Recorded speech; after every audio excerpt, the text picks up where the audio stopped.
saja harusnya masyarakat ini sudah bisa paham. Di Kristen sendiri nggak jelas Katolik atau Protestan. Silahkan diselidikin di KTP-nya. Ini mungkin akan menimbulkan pergesekan juga. Kenapa? Karena Pastor Gilbert ini kita ketahui beliau adalah seorang Protestan. Siapa yang tahu di sini Pastor Gilbert ya, Moindo?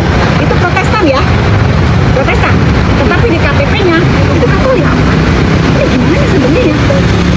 Jadi betul nggak heran di agamanya sebelumnya aja dia nggak jelas, apalagi dia bisa menjadi seorang Allah. Ini akan menimbulkan pergesekan lagi, tapi itu penting. Ya, dan lucunya lagi, Hans dengan akunnya yang 11 Hans.3GP bisa-bisanya mengomentari di VT dari anak Pastor Gilbert Lumoindong. Itu lupa siapa namanya. Kemarin diposting di tanggal 29 Maret kalau tidak salah. Ya, tentang pernyataan tersangka DRL masih mempercayai Yesus.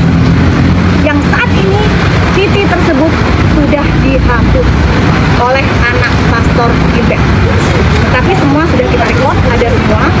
Dan di situ Hans, asisten dari tersangka DRL menjawab, ya, menjawab bahwa Pastor setelah ini semua selesai, DRL dan DRE akan kembali ke gereja. Ya, sekarang jadi tanyakan, asistennya sendiri berbicara seperti itu. Jadi buat apa pernah menjadi orang? Jadi ini kedok ini pun dibongkar, tapi selanjutnya dihapus ya. Ini sudah dihapus. Jadi kalau kalian menemukan itu nggak ada, tapi Doki sudah screenshot semuanya. Doki sudah punya bukti-buktinya, udah Doki simpan, sudah Doki screenshot. Seperti itu. Berapa yang pasti kalau menurutku sampai benar-benar digali sampai lubang paling dalam gitu. Bukan, ini masalah agama dari awal. Agama itu adalah masalah prinsip. Ya, mungkin dari cumi-cumi.com juga kan, nah, agamanya kan juga yang saat ini ya. Ya itu juga bukan muslim, tapi mungkin bagaimana jika agamanya dipermainkan, perasaannya seperti apa? Ya, kan udah ditanyakan kalian. Di sini bukan masalah yang Islam juga banyak kok yang nggak sholat, nggak puasa, betul. Tapi bagaimana jika ada orang yang berpura-pura hanya untuk menyelamatkan masyarakat? Apa sih niatnya seorang tersangka DRL untuk menjadi mu'alaf jika dia tidak pernah sholat, tidak pernah puasa? Apa niatnya? Silakan coba kalian coba. Seperti itu ya. Terus ada lagi satu yang juga ingin tekankan tentang misgosip yang begitu heboh, wartawan tentang produk yang berbahaya. Di sini Doki ingin tekankan ya, supaya masyarakat jadi lebih cerdas. Ya, seorang misinfant, apa yang dia punya? Media dia tidak punya. Ya, materinya pun dia termasuk golongan yang biasa-biasa saja. Berbeda dengan tersangka DRL. Tersangka DRL memiliki media, baik dia TikTok, baik dia Instagram, maupun YouTube. Dia memiliki sumber daya materi yang tidak terbatas. Tapi tersangka DRL tidak bisa melaporkan Doki jika memang Doki pernah menjual produk berbahaya. Kenapa saudara Misita begitu gencar yang kawan-kawan? Karena dia hanya dijadikan senjata. Ya, dia tidak akan pernah memiliki bukti untuk melaporkan. Jadi jangan lagi ditanyakan kepada Doki bagaimana kita laporan ini. Gosip sampai sekarang Gosip tidak pernah bisa membuat laporan, baik ke Polda Indonesia dan Polres. Karena laporannya tidak akan berhasil. Ya, karena itu hanya hoax. Nanti Doki ngomong begini dibilang macam. Kelasnya Doki bukan kelas musim-musiman. Kelasnya Doki melawan saudara tersangka DRL. DRL aja nggak bisa melawan Doki kok. Apalagi seorang misgosip. Gosip, maaf ya. Gosip. Dok, terkait produk yang selalu dikaitkan itu gimana? Itu fitnah, ditunggu laporannya. Karena dia tidak akan sampai detik ini pun dia tidak bisa membuat laporan, bahkan meminta donasi Rp1.000 kepada kalian. Kalian masih bicara. Dan ternyata dia juga mengakui bahwa yang mendonasi, yang mensupport dia adalah Pemprov. Dan di sini juga Doki tekankan, Doki juga mumpung ada kalian di sini, Doki ingin meminta agar Cyber Polda Metro Jaya untuk menindaklanjuti laporan persekusi Doki kepada saudara SS dan gerombolannya. Sampai detik ini sudah hampir setahun lebih laporan Doki terhadap SS pada saat persekusi yang sudah ditonton jutaan masyarakat Indonesia belum berjalan. 3 bulan yang lalu Doki menanyakan tentang kasus ini, ternyata dari pihak Cyber berkata bahwa masih dilakukan uji di lab. Jadi barang dari handphone dari saudara SS disita sebanyak 3 buah kalau tidak salah, itu sedang masuk lab. 3 bulan yang lalu. Kenapa? Sampai detik ini tidak ada kelanjutannya lagi. Nah, ini dimohon untuk pihak cyber Polda Metro Jaya dan teman-teman belum menanyakan ya, apakah ada sesuatu. Karena sampai sekarang kasusnya terus. Jadi seolah-olah dibuat seperti dokter ini sudah damai dengan RL. Tidak pernah terjadi. Ya, hal tersebut tidak pernah ada. Tapi memang kasusnya kok dokter aneh tidak berjalan. Ini sini jadi pengitannya ada apa? Kalau berjalan, tolong dong berjalan. Kenapa kok sampai 3 bulan tidak ada keputusannya? Laporan dokter terhadap itu seperti apa dok? Perkembangannya? Terus kita tunggu nanti di Polres Jakarta Selatan ya Zul diterima dan dokter pun sebenarnya kalau melaporkan di Polda Metro Jaya juga diterima. Cuman ya terlalu banyak di Polda Metro Jaya, kita bikin agak banyak di Polres Jakarta Selatan.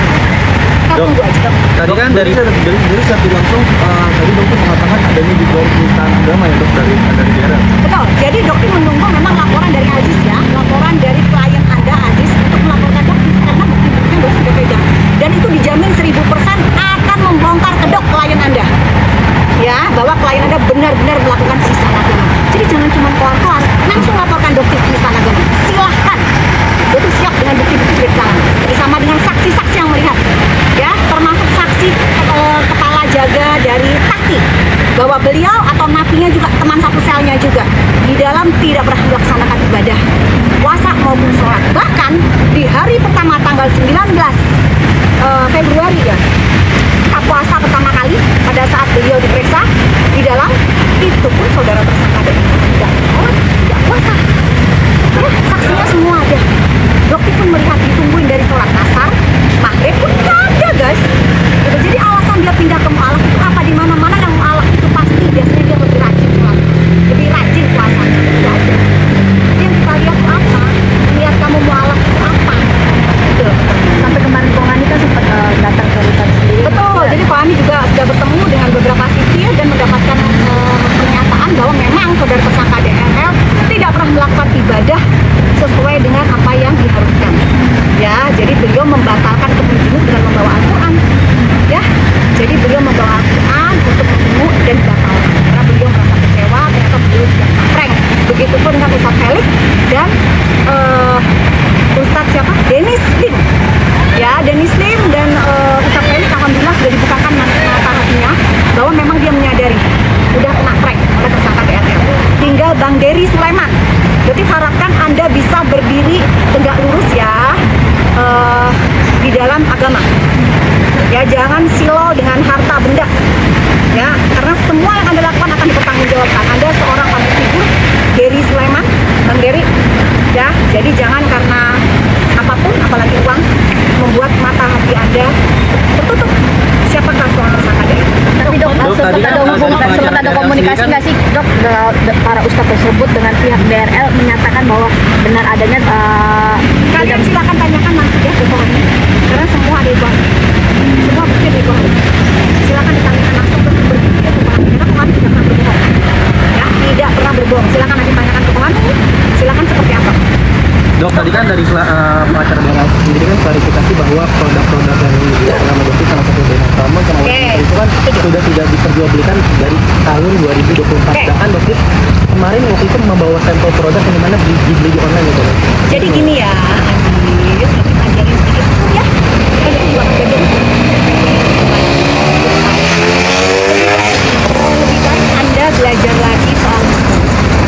Ya, undang-undang perlindungan konsumen itu tidak perlu adanya korban. Ya, tidak perlu adanya korban sampai masuk rumah sakit sampai cacat. Belajar dong, masa itu aja nggak tahu. Ya, yang dijanjikan klien Anda tomat busuk suplemen WT itu mengandung tomat putih. Dan di situ tidak ada tomat putih, itu namanya nipu. Tahu nggak Aziz? Ya, tidak perlu ada korban. Yang penting sudah ada yang beli. Ya, apakah seminggu sampai masuk rumah sakit sampai ada kematian baru melaporkan? Tidak begitu. Ya, dan ini adalah delik formil. Ya, bukan delik material. Nanti kita buktikan di persidangan. Bukan sekarang bingung cari korban. Jadi Anda nggak ngerti soal duduk perkara hukumnya. Makanya tadi bilang melawan Aziz gampang banget. Ya, kenapa? Karena kalau Jeffrey, ya kan dia mengucapkan kata-kata gitu. Nggak kan dari keluar dari mulutnya si Jeffrey. Ya, jadi ini hanya keluar dari mulutnya Aziz. Jadi berarti alhamdulillah ya Allah, akhirnya musuhnya dokter cuma Aziz doang. Maaf ya Aziz ya, tapi buat dokter membantah apa yang Anda katakan tadi di depan jurnalis sangat mudah. Ya, undang-undang perlindungan konsumen itu cukup dibeli, cukup hanya membeli, tak perlu menunggu korban. Ingat, delik formil bukan delik material. Kita membutuhkan itu. Dok, balik lagi ke diskusi tadi, Dokter sempat bilang laporan dan diskusi tidak akan diterima. Mungkin apa dok? Ya karena buktinya nggak ada, dia hanya mengada-ngada.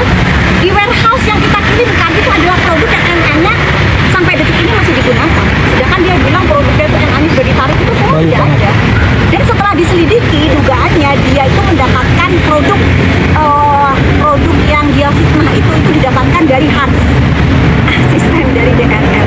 Jadi kalian ingat nggak sih zamannya dulu pada saat DRL menggunakan Afrizal, anak buahnya, seolah-olah Afrizal itu dokter yang suruh dipenjarakan selama 22 hari.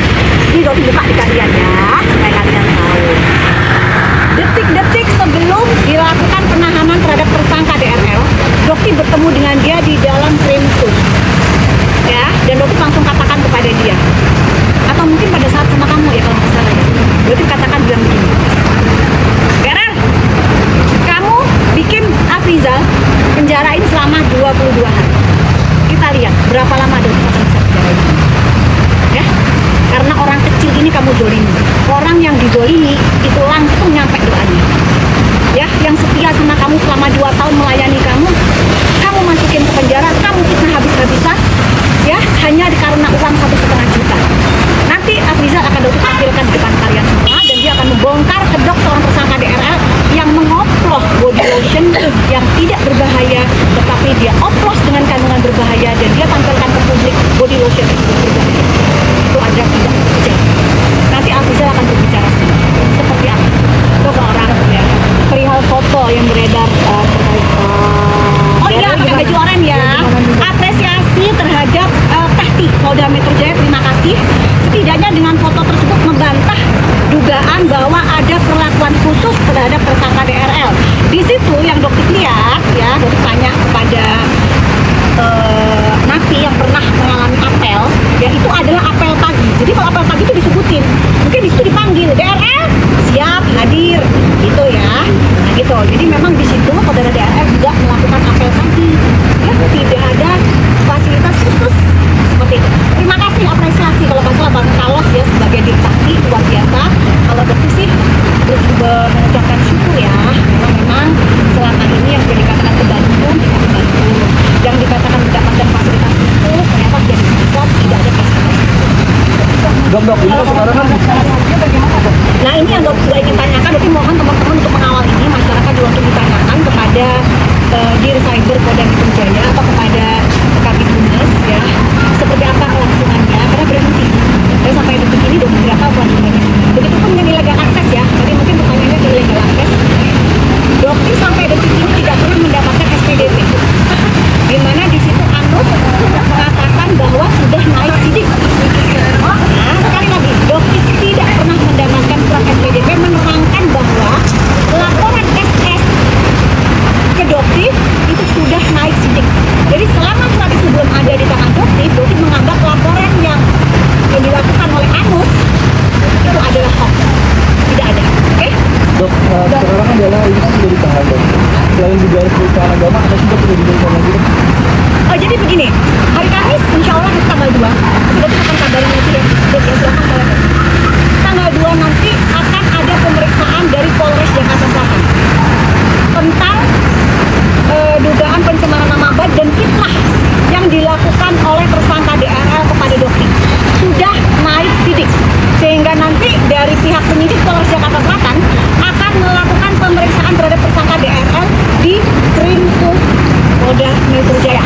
Jadi buat kalian yang ingin melihat bagaimana tampang tersangka DRL tidak menggunakan kupluk, tidak menggunakan wig, dokter berharap dia pakai kupluk ya guys.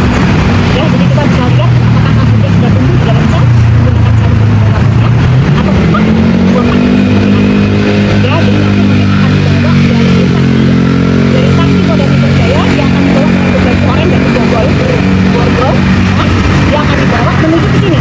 Karena tidak akan mungkin pemeriksaan dilakukan di dalam tahanan. Tapi pemeriksaan akan dilakukan di Krimsus. Jadi kalian silakan kalian lihat nanti bagaimana tampangnya dia menggunakan baju oranye dan tangan. Tanggal 2 insya Allah nanti dokter ikut mendampingi. Ikut dong, ikut